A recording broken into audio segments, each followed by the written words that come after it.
ಇದೇ 25 ವರ್ಷದ ಹಿಂದೆ ಇವತ್ತೇನು ಸಂಸದರಾಗಿದ್ದಾರೆ, ಅಚಾನಕ್ಕಾಗಿ ಅವ್ರ ತಾತ ನಮ್ಮ ಅಜ್ಜಿ ಮೇಲೆ, ನಮ್ಮ ತಾಯಿ ಮೇಲೆ ಆಸಿಡ್ ಹರಿಸಿದ್ ಯಾರು ಮರಿಬಾರ್ದು, ಯಾರೊಬ್ರು ಮರಿಬಾರ್ದು. ಇಲ್ಲಿರೋ ಹಿರಿಯಕರಿಗೆ ಮಾತ್ರ ಜ್ಞಾಪಕ ಇರುತ್ತೆ. ಅವ್ರು ಇದೇ ರೀತಿ ಕುತಂತ್ರ ಮಾಡಿ, ಇದೇ ರೀತಿ ಒಳಸಂಚು ಮಾಡಿ ನಮ್ಮ ತಾತ ಅವರ ತಮ್ಮನ ಮಕ್ಕಳ ಕೈಲಿ ನಮ್ಮ ಅಜ್ಜಿ ಮೇಲೆ, ನಮ್ಮ ತಾಯಿ ಮೇಲೆ ಇಬ್ಬರಿಗೂ ನಮ್ಮ ಮನೆದೇವರು ಅರ್ಧಳ್ಳಿ ಶಿವನ ಸನ್ನಿಧಾನದಲ್ಲಿ ಅಂತ ಪವಿತ್ರವಾದ ಸ್ಥಳದಲ್ಲಿ ಆಸಿಡ್ ಹಚ್ಚಿಸಿದ್ರು. ಇದೇ ರೀತಿ ಸಂಕಷ್ಟ ಇಡೀ ಕುಟುಂಬಕ್ಕೆ.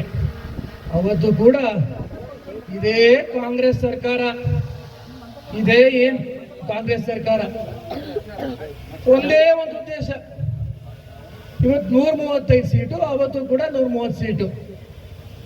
ದೇವೇಗೌಡರ ಕುಟುಂಬ ಮುಗಿಸ್ಬೇಕು, ರೇವಣ್ಣವ್ರ ಕುಟುಂಬ ಮುಗಿಸ್ಬೇಕು, ದೇವೇಗೌಡರ ಕುಟುಂಬನ ಮುಗಿಸ್ಬೇಕು. ಆದ್ರೆ ಏನಾಯ್ತು ಸ್ವಾಮಿ, ಇದೇ 25 ವರ್ಷದಿಂದ ಇದೇ ತರ ಸಂಕಷ್ಟ ತಂದ್ರೆ ನಮ್ಮ ಕುಟುಂಬಕ್ಕೆ ಏನಾಯ್ತು ಸ್ವಾಮಿ. ಸುಮಾರು ಜನ ಹಿರಿಕರಿದ್ರೆ ನೀವೆಲ್ಲ ಆ ಅನುಭವನ ಯಾರು ಮಡಿಬೇಡಿ. ಇದು ಅದೇ ಒಂದು ರೀತಿಯ ಅನುಭವ ಅಂತ ಹೇಳಕ್ ಬಯಸ್ತೀನಿ ಈ ಸಂದರ್ಭದಲ್ಲಿ ನಾನು.